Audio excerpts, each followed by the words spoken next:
బంగారం మార్కెట్‌లో మళ్ళీ ధరలు పతనమయ్యాయి. ఎవరు ఊహించని విధంగా రేట్లు తగ్గుతున్నాయి. ప్లస్ 150,00,000 అంటే 1,50,000 లోపు బంగారం ధరలు పడిపోయేటువంటి పరిస్థితి వస్తుంది. ప్రెజెంట్ మార్కెట్ ట్రెండ్ ఏంటి? ఈ భవిష్యత్తులో ఇదే కొనసాగేటువంటి అవకాశం ఉంటుందా? విశ్లేషించే ప్రయత్నం చేద్దాం. మనతో పాటు అనలిస్ట్ ప్రశాంత్ గారు ఉన్నారు. ప్రశాంత్ గారు నమస్తే అండి. నమస్తే అండి కిషోర్. గోల్డ్ మార్కెట్ కొంచెం పడుతుంది, కొంచెం లేస్తుంది. మొన్న 55 టచ్ చేసింది. 1,55,000కి టచ్ చేసింది. కానీ మళ్ళీ పైకి అప్‌వర్డ్ ట్రెండ్ అనుకున్నారు. ఇప్పుడు 1,49,00,000, 1,50,000 మధ్యలో నడుస్తుంది అంటున్నారు. ఏంటి ఏం జరుగుతుంది మార్కెట్‌లో? ఖచ్చితంగా. ఎందుకంటే బంగారానికి డాలర్కి ఎప్పుడు కూడా స్ట్రాంగ్ సంబంధం ఉంది. ఎప్పుడైతే స్ట్రాంగ్ డాలర్ ఉంటుందో ఆటోమేటికల్గా గోల్డ్ నెగిటివ్ సెంటిమెంట్లో ఉంటుంది. ఎవరు కూడా బంగారం వైపు వెళ్ళరు. ఓకే, సో బంగారానికి ఏం జరుగుతుంది అంటే నేను చెప్తానండి. 140 దాని డిమాండ్ ప్రైస్. అంటే ఇప్పుడు 150 అన్నారు కదా మీరు, 146.5 వస్తే విరివిగా కొంటున్నారు, 155 వస్తే అమ్ముతున్నారు, ప్రాఫిట్ బుకింగ్ చేస్తున్నారు. సో బేసికల్గా తీసుకెళ్ళి మళ్ళీ అందులో ఉండే ప్రాఫిట్స్ అనేది తీసుకెళ్ళి డాలర్ ఈల్డింగ్ అసెట్స్లో పెడుతున్నారు, ప్రధానంగా యూఎస్ ట్రెజరీ బాండ్స్. ఎందుకంటే డాలర్ చాలా స్ట్రెంగ్త్. ఇప్పుడు మీరు నేను మాట్లాడుకుంటున్నప్పుడు 96 rupees Indian rupee, sharp decline. Dollar బలపడుతూ అంతకంత ముందుకెళ్తూ ఉంది కాబట్టి సో డాలర్ డినామినేటెడ్ అసెట్స్లో కూడా ఇన్వెస్ట్మెంట్ జరుగుతుంది. ఇది ప్రధాన రీజన్. డాలర్ బలంగా ఉంది అంటే ఆటోమేటికల్గా మనకు బంగారం వైపు ఒక నెగిటివ్ సెంటిమెంట్ ఉంటుంది. అలాగే సెంట్రల్ బ్యాంక్స్ అన్ని, ఫెడరల్ బ్యాంక్స్ ఏదైతే అది యూరోపియన్లో ఉన్న అన్ని సెంట్రల్ బ్యాంక్స్, తర్వాత ఫెడ్ రిజర్వ్ అమెరికా కానీ బలంగా కూడా ఇప్పుడున్న సంకేతాల్లో ఎనర్జీ క్రైసిస్ ఇంకా ముందుకు వెళ్ళేది ఉంది. ఎందుకంటే ఈ చర్చలు ఎటువైపు వెళ్తున్నాయో ఎవరికి అర్థం కాని పరిస్థితుల్లో ఎనర్జీ ప్రైసెస్ ఇంకా అంతకంతకు ముందుకెళ్తుంది. ఈ క్రైసిస్ని అంచనా వేయలేని పరిస్థితుల్లో ఇన్ఫ్లేషన్ హైగానే డిక్లేర్ చేశారు. ఇప్పుడు ప్రపంచం మొత్తం కూడా హై ఇన్ఫ్లేషన్ ఉన్న సందర్భంలో ఏ వడ్డీ రేటు కూడా తగ్గించే సందర్భం లేదు. అందరి దగ్గర ఉండే డబ్బులు బ్యాంకుల్లో పెట్టుకుంటే వడ్డీ రేట్లు హైగా వస్తాయి, ఇండియాతో సహా. కానీ ఇప్పుడు అసలు ఇరాన్ వార్ విషయంలో నిన్న యుఏఈ ఒక స్పెషల్ డిక్లరేషన్ రిలీజ్ చేసింది. మళ్ళీ కొత్త స్ట్రైక్స్ జరుగుతున్నాయి, అటాక్స్ జరుగుతున్నాయి అని చెప్పింది. వార్ ఏమో ఎస్కలేట్ అవుతుంది. బట్ ఇక్కడికి వచ్చేసరికి ఏమో గోల్డ్ రేటు పెరుగుతుందని అందరూ ఎక్స్పెక్ట్ చేశారు, డిమాండ్ పెరుగుతుంది. ఇదేమో మళ్ళీ డౌన్ఫాల్ అవుతా ఉంది.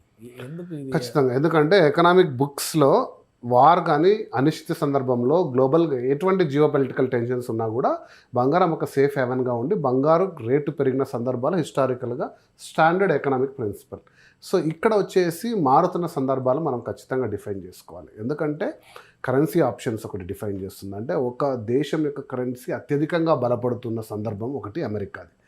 2 షిఫ్టింగ్ మార్కెట్ సెంటిమెంట్స్. అంటే ఇంతకుముందు బంగారాన్ని కేవలం కొద్దిమంది అసెట్స్గా, ఇన్సూరెన్స్ అసెట్స్గా పెట్టుకున్న వాళ్ళు ఈరోజు రోజువారీ ట్రేడింగ్కి వస్తువుగా వాడుకొని ఒక 100 రూపాయలు గోల్డ్ కొని 110 రూపాయలకు అమ్మే సందర్భంలో గోల్డ్ అటువంటి డిస్పోజబుల్ ఫైనాన్షియల్ ఇన్స్ట్రుమెంట్ ఇది ఈ సందర్భంలో పెరిగింది.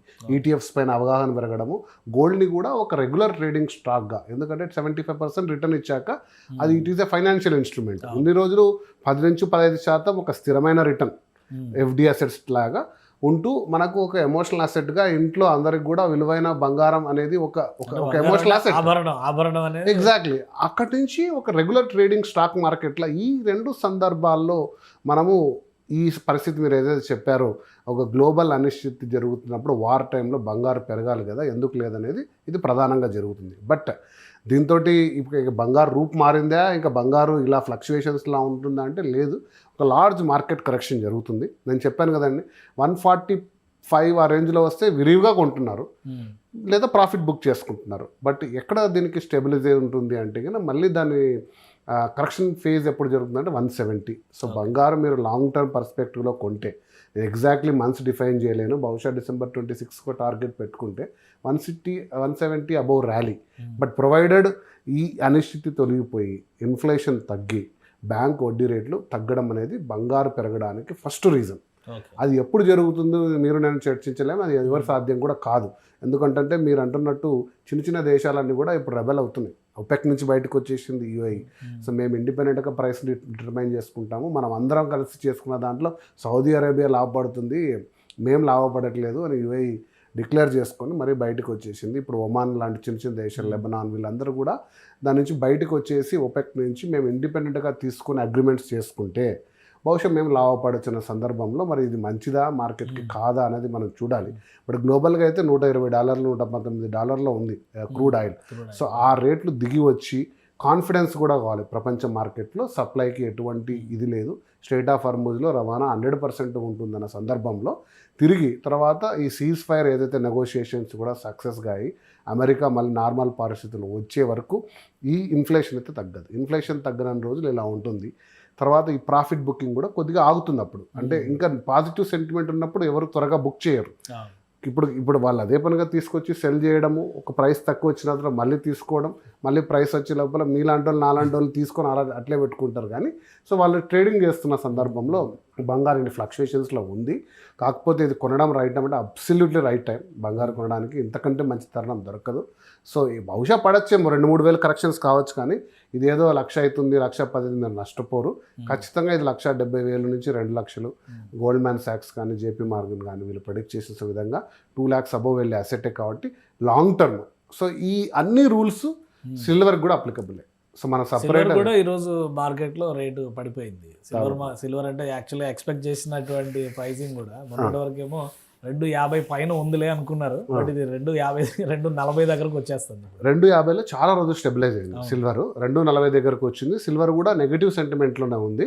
సో ప్రాఫిట్ బుక్ చేసుకుంటూ ఉన్నారు. బట్ ఈ సందర్భం కూడా మంచి ప్రైస్ తీసుకోవడానికి సిల్వర్కి అనేక కారణాలు ఉన్నాయి కొనడానికి. ప్రధాన కారణం ఇండస్ట్రియల్ డిమాండ్, తర్వాత ఫ్యూచర్ లాంగ్ టర్మ్. మీరైతే షార్ట్ టర్మ్లో క్రెడిట్ కార్డ్ లోన్స్ ఎవరి దగ్గర అప్పులు తీసుకొని లాంటివి చేసి పెట్టుకోవద్దండి. లేదా మీ దగ్గర ఉన్న బంగారాన్ని తాకట్టు పెట్టి మళ్ళీ తీసుకొచ్చి బంగారు కానీ సిల్వర్ కానీ కొనొద్దండి. మీకుండే ఇన్వెస్ట్మెంట్ పోర్ట్ఫోలియోలో స్టిల్ 15 to 20% మాత్రమే అలొకేట్ చేయండి. వాటిని లాంగ్ టర్మ్ పర్స్పెక్టివ్లో పెట్టండి. ఇందులో నష్టపోయినట్టు అయితే ఎవరు లేరు. సిల్వర్ ఇప్పుడు తీసుకోవచ్చా, మరి ఏమైనా 2 లక్షలకు పడుతుందా, లేదా గోల్డ్ ఇప్పుడు తీసుకోవచ్చా 1,30,000 పడుతుందా అంటే నిర్బంధంగా లేదని నేను చెప్తానండి. ఎందుకంటే నేను చూశాను లాస్ట్ 2 monthsలో ఎంత ఫ్లక్చుయేషన్ పీరియడ్లో కూడా సిల్వర్ 240కి వస్తేనే మళ్ళీ దాన్ని విరిగా కొనడము, తర్వాత 270లో ప్రాఫిట్ బుక్ చేసుకోవడం జరుగుతుంది. గోల్డ్ అలానే 140-150 రేంజ్లో వస్తే విరివిగా కొనడము, 155-160లో సేల్ చేయడం జరుగుతుంది. వీటిని ఫ్యాక్టర్స్ మీరు చూసుకొని ఈ మ్యాక్రో ఎకనామిక్ ఫ్యాక్టర్స్ని అవగాహన పెట్టుకోండి. ఎందుకంటే మీరు ఈ దేశీయ పరిస్థితుల్లో ఏదో అక్షయ తృతీయకు పెళ్లిళ్ళ సీజన్కి గోల్డ్ పెరగదు. గోల్డ్ని డాలర్స్లో కొంటాము. అంతర్జాతీయంగా 200 దేశాల బ్యాంకులు 200 దేశాల బ్యాంకులు కొంటాయి.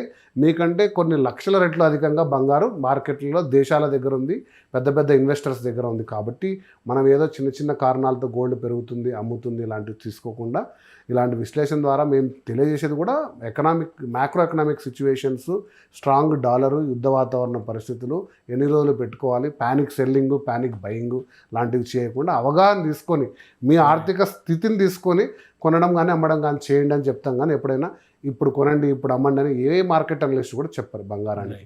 ఆ సెంటిమెంట్స్ మీరు అర్థం చేసుకొని మీ పర్సనల్ సిచ్యువేషన్స్ ప్రకారంగా చూసుకోవాలి. రైట్. థ్యాంక్ యూ సార్ విశ్లేషణ అందించినందుకు. ఇది బంగారం మార్కెట్లో మళ్ళీ కరెక్షన్స్ వస్తున్నాయి. 1,50,000కి దిగింది బంగారం. కొనుక్కోవడానికి ఇదే రైట్ టైం అని ప్రశాంత్ గారు చెప్తున్నారు. But long term investment, long term విజన్తో ఉంటేనే మార్కెట్లోకి ఎంటర్ కండి. రాబోయేటువంటి రోజుల్లో ఖచ్చితంగా పెరుగుతుంది. ఇది మాత్రం పర్చేసింగ్కి రైట్ టైం. అటు గోల్డ్ కానీ ఇటు వెండి కానీ రెండిట్లో కూడా అదే పరిస్థితి కనిపిస్తుందని అనాలిసిస్ ఇస్తున్నారు. ఇది స్పెషల్ డిస్కషన్. Keep watching.